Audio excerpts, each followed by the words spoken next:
What's up, folks? Thanks for joining the Eagle's Nest. So today's video is a little bit of a gunsmithing video. We have a Marlin 1895 and 4570 that we're going to shorten the barrel down and thread for a muzzle brake or a suppressor. If you're interested, stick around, stay tuned, and I'll show you the process. So huge thanks to Uncle Jim for giving me some pointers on how to disassemble this Marlin 1895. I put a link in the top right, some cards, some reference videos that I use for disassembling this rifle. So basically we had to disassemble this whole lever action down to a barreled action and remove all the dovetail attachments. In fact, I actually had to remove the barrel off the action in order to fit on the lathe. The barreled action wasn't long enough to fit through the spindle on my lathe. So doing some research online, I found out that this service actually was pretty niche to find. If you do find a gunsmith that's able to perform this, it usually ends up being around 300 bucks. This being my first time actually disassembling a lever action and actually threading it, I kind of wanted to take my time. So I chose not to include the video footage of the painful disassembly process of the first time on a Marlin 1895 that I performed. So as far as an action wrench, there are specific action wrenches designed for the Marlin or lever action rifles. Basically, they are just a flat top wrench, which grip on the sides of the action and allow you to screw it off. But however, I didn't have that action wrench, and I know for sure I'll probably see some comments on there below saying that should had to use the right tool. But I did find that the Remington 700 action wrench was actually pretty close to the round profile of the actual Marlin 1895. Doing this, I used 3 wraps of masking tape.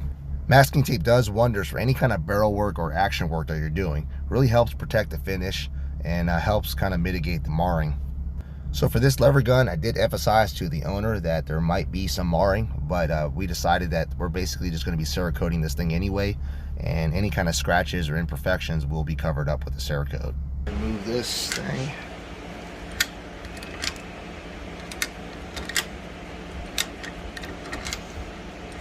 Alright, there it is. Marlin barrel's off. Make sure.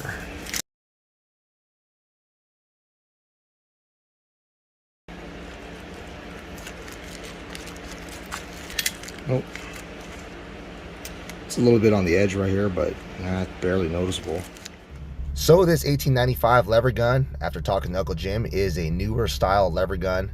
Basically, this thing is made in conjunction with Remington. So it's basically a Remlin 1895. And one of the shortcuts that I did notice and kind of disappointed me on the manufacturing process was the fact that they used a shim to basically time the barrel and get the headspace correct. And this is a no-no for accuracy, not to mention a cheap-ass shortcut that should never have happened for the manufacturer of this rifle.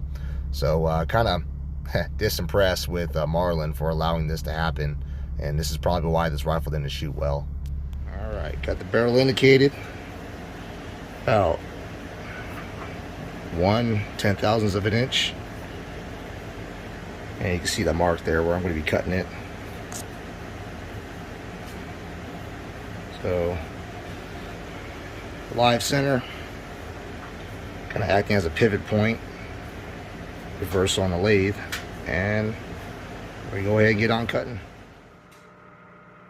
So we're shortening this barrel down to 16.5 inches to comply with NFA rules and not get into some class 3 items. That extra ½ an inch is basically leeway, and this is measured from the bolt face of the actual rifle to the crown.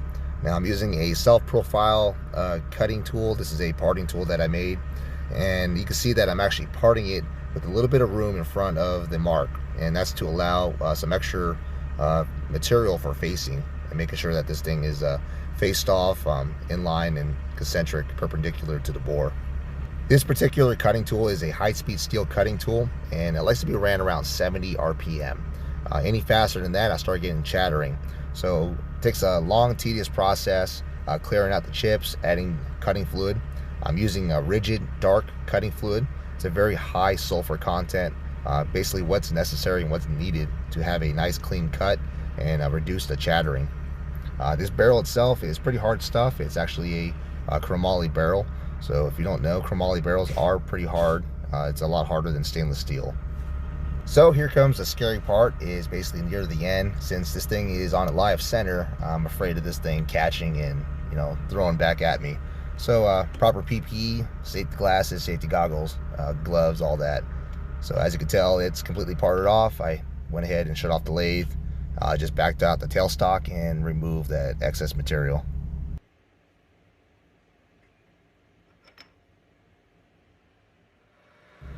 So after that, I'm going to remove the burrs, do a small little facing cut here, just get a nice and sharp edge. That way I can indicate correctly on the bore. So even though I indicated the barrel off the OD, that's not the correct way for lining up the threads. You want to line up the threads to the bore of the actual barrel itself. And as you can tell, with the lands and grooves, it's off about 2 thousandths. So we're going to go ahead and dial in this barrel using the grooves as an indicator. Okay, so I got the barrel dialed in within 1/10,000th of an inch on the grooves using the 4-jaw chuck. After this, we're going to go ahead and face off and produce a crown and get this barrel prepared to cut the actual thread tenon.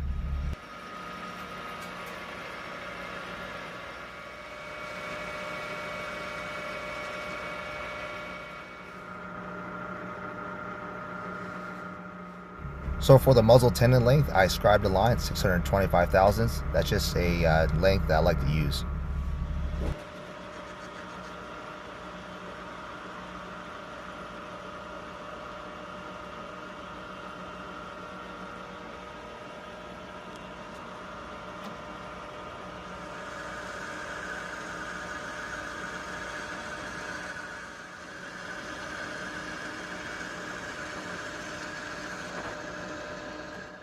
So we're going for a 5/8 24 muzzle thread here on this lever action.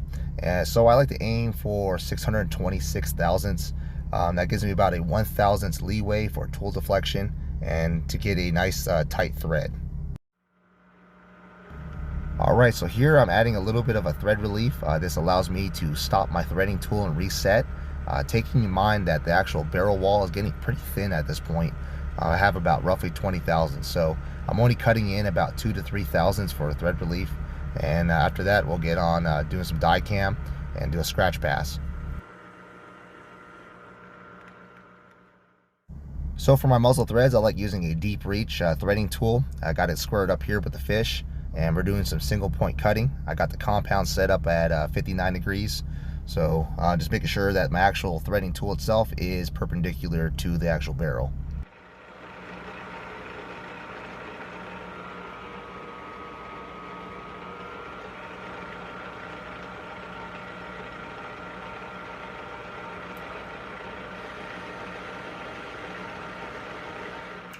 So they always recommend to do a 1/1000th scratch pass to ensure that you got the right gear selected for the thread pitch you want. Not only does this ensure that you have the correct thread pitch, it actually tells you that your compound and everything is set up and you're not cutting a taper.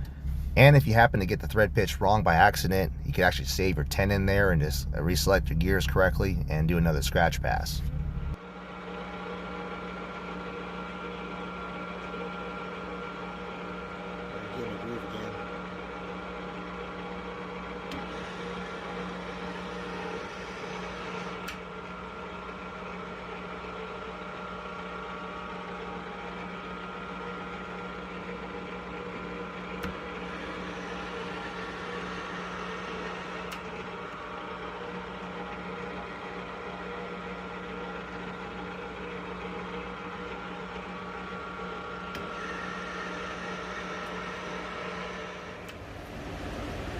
Go and no go gauges. This is the go gauge right here.